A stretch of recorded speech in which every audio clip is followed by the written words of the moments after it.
Hi, I'm Deb Chantson, and I'm a screenwriter. Well, I'm from South Africa, and then we moved to Toronto, and then from Toronto, I went to Montreal, and then San Francisco, LA, New York, and now here. I really wanted my health benefits to extend after university, and I was like, I don't know what I'm going to do. And I thought writing for soap operas would be a lot of fun. And so I went to the Humber TV writing and producing program, and I thought it was going to be like a fun certificate, and yeah, kind of went from there. I think I just want to write because I don't have enough experience as a director to be like, oh yeah, I'll do that. And also I don't want to be on set. Yeah, so novel writing really appeals to me because of my own time. So I'm also like really verbose and like I put a lot of description and stuff, and TV doesn't really allow you that kind of verbosity in your script, whereas like in a novel you can be as wordy as you want. And then eventually, if you're the novel writer, you say, that is my show Bible. That is how I imagine the kitchen for this, where the people are, and you have a couple of scenes to pick from, and I think that's cool. To become a novelist, you have to write your full manuscript before that career can even be launched. So you have to find the time to write the novel. There is no my own time. You know how they say, like, give it to a busy person and it'll get done. It's like, it's totally like that. Life as a mom, it's like, yeah, if there's a script due tomorrow, like, I'll get it done.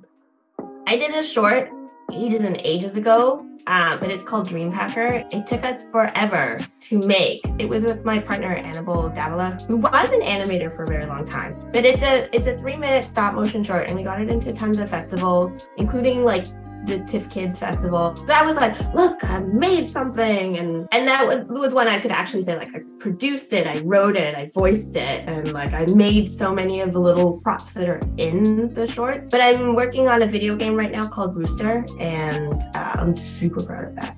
I come up with an idea, I plot it out with the beats, and sometimes I'll use an Excel or Google Sheets spreadsheet, figure out the structure beats and go from there. I do well with dialogue. I don't do as well with structure. So if I partner with someone, I would rather fill in the gaps of the dialogue and they organize how it goes. Finding the time, yeah. But like if I get a gig and there's a deadline, like I will get it done. I will make the meetings. Like there's no problem with that. It's just the originals. It's like you have to be able to invest the time. And already I'm like floating 3 or 4 projects. Like I can always say I'm working on something new, and I am. I would want to do Curious George and Anne with an E if it ever came back. Because Anne with an E taught me so much about like Indigenous peoples and the residential schools that like it just brought to life this picture that I'd never had before of what a residential school would be like. Yeah, I was like, oh, that is fantastic TV. There's an episode of Curious George where they go to a Vietnamese grocery store for the first time and they're introduced to all these new things. I was like, oh. So in my spec script of Curious George, they go to a restaurant to have dim sum, and like George gets into trouble with like, he starts taking things from the carts and he doesn't understand that you have to like pay for the things on the carts. For a long time, I was pitching a series called Mary, Canary, and Family. And like all the stuff would have been like little birds and birdhouses, and like all attaches to the same birdhouse and a tree. And the ideal would be that I create my own preschool show, and I walk down an aisle in Target and there's all my toys of my brand like on the shelves. I kind of want to be like Jenny Han, who like wrote the novels for To All the Boys I've Ever Loved, and then like subsequent ones are like P.S. I Still Love You. She's doing the thing where she like writes the novels and then she gets to participate in the TV series. I want to be like a